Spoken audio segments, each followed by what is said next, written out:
Hello everyone.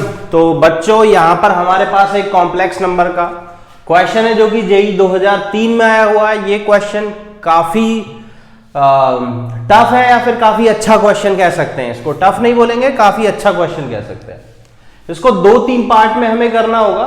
देखो question कुछ इस तरीके से है कि Z1 Z2 रूट्स है इस क्वाड्रेटिक इक्वेशन की। ये जो क्वाड्रेटिक इक्वेशन हमें यहां दे रखी है, इसकी ये z की फॉर्म में ही दे रखी है और इसके जो रूट्स होंगे Z1 Z2 ये भी कॉम्प्लेक्स नंबर ही है, ठीक है। और हमें ये दे रखा है कि ओरिजिन Z1 एंड Z2 ये तीनों मिलके क्या बनाते हैं, एक इक्विलेटरल ट्रायंगल बनाते हैं। तो कहने का मतलब ये है कि Z1 कहीं लाई करेगा, कहीं भी लाई कर सकता है, Z2 कहीं भी लाई कर सकता है ना। और ये रहा हमारा ओरिजिन, तो ये तीनों मिलके अगर मैं इन तीनों को कनेक्ट करूं तो एक इक्विलेटरल ट्रायंगल बनाएंगे, ये कह रहा है। तो सबसे पहले हम ये पता कर लेते हैं, इसको सॉल्व करते हैं। ओरिजिन Z1 Z2 इससे हम क्या निकाल सकते हैं, और जो इसके ऑप्शन दिए हुए हैं वो भी a² = b, a² 2b, a² और b का रिलेशन दिया हुआ है।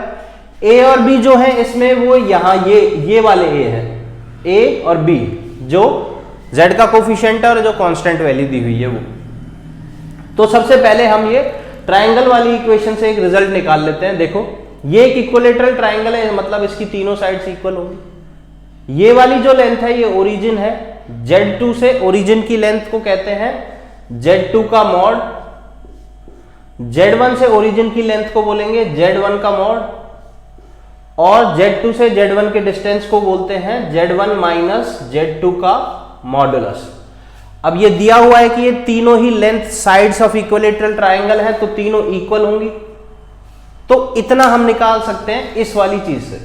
ओरिजिन Z1 Z2 जो है ये इक्विलेटरल ट्रायंगल बना रहे हैं, तो उससे हमें पता चल गया कि Z1 का मॉडुलस Z2 का मॉडुलस और Z1 माइनस Z2 का मॉडुलस जो होगा वो बराबर होगा।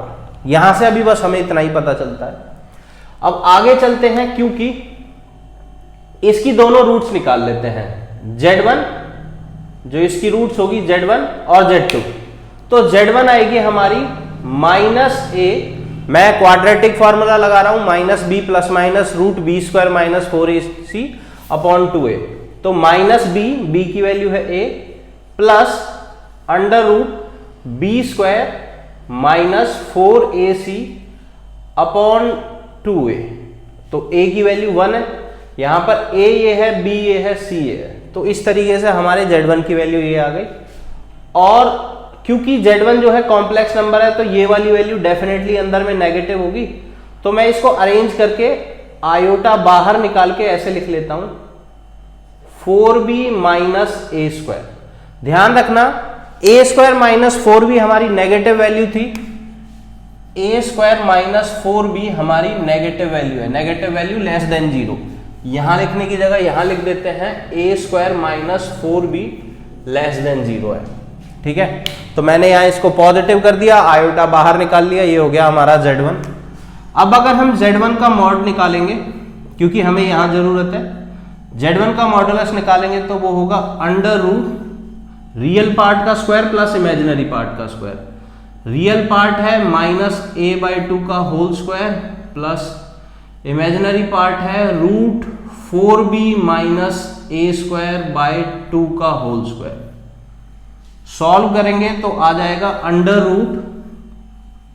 √a²/4 plus 4b minus a²/4। इसको सॉल्व करेंगे, a² कट जाएगा, 4b/4 यानी कि √b बचेगा खाली। तो यहां से हमें Z1 के मॉडुलस की वैल्यू मिल गई। तो लिख देते हैं Z1 का मॉडुलस, Z2 के मॉडुलस, और इसकी वैल्यू आ रही है √b। इतना अभी हमसे हो चुका है कि भैया यहां से हमारी वैल्यू ये आ गई। अब हम क्वाड्रेटिक के sum of the roots and product of the roots का यूज करेंगे और वहां से ये रिजल्ट निकालने की कोशिश करेंगे। तो देखो हम इस रिजल्ट को ऐसे ही रहने देते हैं क्योंकि इसका यूज होगा अभी। तो सबसे पहले लिख लेते हैं सम ऑफ द रूट्स। इसकी जो क्वाड्रेटिक इक्वेशन की सम ऑफ द रूट्स होंगी Z1 प्लस Z2 की वैल्यू होगी -b/a, तो b की वैल्यू a है, ठीक है। और z1 into z2 product of the roots होगा हमारा c बाय a की वैल्यू 1 है, c की वैल्यू b है। तो यहां से हमारे ये दो रिजल्ट निकल आए। अब हमें z1 माइनस z2 का मॉड पता है, z1 प्लस z2 पता है, तो इस तरीके से अब हम z1 माइनस z2 की वैल्यू निकाल सकते हैं। हमें पता है z1 माइनस z2 का whole square is equals to z1 plus z2 का whole square minus 4z1 z2। इसको ओपन करोगे, काटा पीटी करोगे तो इसका स्क्वायर खुल बचेगा यहां पर। तो ये 8th क्लास की आइडेंटिटी है, नहीं भी आती तो कोई बात नहीं, याद रख लो। a माइनस बी का whole square a plus b के होल स्क्वायर माइनस 4ab के बराबर होता है। अब यहां पर वैल्यू रख देते हैं z1 प्लस z2 की वैल्यू, क्योंकि हमें पता है माइनस a है तो यहां रख देते हैं माइनस a का स्क्वायर माइनस 4। z1 z2 की वैल्यू है b, वो भी रख देते हैं। फाइनली आ जाएगा a square minus 4b z1 minus z2 का होल स्क्वायर। अब तुम ध्यान से देखो, देखो किसी चीज का स्क्वायर आ रहा है a स्क्वायर माइनस 4b, और मैंने बोला है a square minus 4b negative value है। तो किसी चीज का स्क्वायर करने पर अगर नेगेटिव वैल्यू आ रही है, इसका मतलब वो इमेजिनरी नंबर है और कुछ नहीं। इमेजिनरी का मतलब कॉम्प्लेक्स नंबर है, तो ऐसा हो सकता है। अब मैं क्या करता हूं, इसका मॉडुलस ले लेता हूं, मॉड। तो मैं मॉड ले लेता हूं z1 माइनस z2 के होल स्क्वायर का, तो वो मॉड आ जाएगा मेरा इसका modulus a square minus 4b। तो मॉडुलस में क्या करते हैं हम, नेगेटिव को पॉजिटिव कर देते हैं, तो वही यहां पर भी होगा माइनस। तो ये चीज पॉजिटिव कैसे होगी, -1 से मल्टीप्लाई कर दो या -1 कॉमन ले लो इसमें से, 4b माइनस a स्क्वायर। अब तुम्हें मॉडुलस की एक प्रॉपर्टी पता होनी चाहिए बच्चों। वो प्रॉपर्टी होती है, किसी भी चीज का की पावर n है और उसका मॉडुलस निकाल रहे हैं, तो हम z का मॉडुलस की पावर n चढ़ा सकते हैं। इस तरीके से हम कर सकते हैं। तो इस पे अगर हम ये वाली प्रॉपर्टी लगाएंगे, z1 माइनस z2 का मॉडुलस, पावर चली जाएगी ऊपर का whole square is equals to 4b minus a square.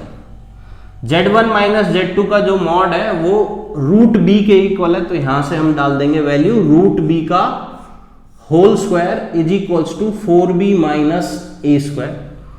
b का स्क्वायर करेंगे, रूट b का स्क्वायर b हो जाएगा, तो b is equals to 4b minus a square. a square को इधर भेजेंगे, b को उधर भेजेंगे, 4b minus b equal to 3b। तो a स्क्वायर की वैल्यू आ जाएगी 3b, यानी कि सी ऑप्शन करेक्ट होगा। और यहां पर हमारा क्वेश्चन हो गया खत्म। इस क्वेश्चन में घबराना नहीं है, 3 फॉर्म में तोड़ के करना है इसको। क्वेश्चन लेंदी है, आराम से करना। हो सकता है कभी कभी कोई स्टेप समझ में नहीं आया, अगर नहीं आया तो दोबारा पूछ लो, कमेंट करके पूछ सकते हो बच्चों, ठीक है। और कोशिश करो इस क्वेश्चन को एक बार दोबारा खुद से करने की, साफ साफ बड़े बड़े अक्षरों में। बाय बाय बच्चों, फिर मिलते हैं नेक्स्ट क्वेश्चन के साथ।